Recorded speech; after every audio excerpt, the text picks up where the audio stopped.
When I speak about the three communicative superpowers, energy, empathy, and clarity, and I explain that empathy is number one out of those three, I often get questions from the audience saying, okay, empathy is number one, but what about psychopaths? And what do you do with them? And how can they work with empathy and so on?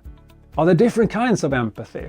And my simple explanation to this is, the way I explain it is that you have two kinds of empathy here. You have empathy by calculation and empathy by compassion. Empathy by calculation is when you just anticipate. You anticipate people's reactions. And it's good, you need that, of course, in order to survive as a species and so on. Unless you have that type of calculation, you might be very gullible and very naive, and then perhaps you get killed, in ancient times at least. Empathy by calculation can be done by computers today. You have different systems who kind of look into the way, the tonality of how you say things, and they have something called affective computing. So they can anticipate you. But empathy with compassion is something else. That's deeply human. Now you're really trying to understand another person and you want them well.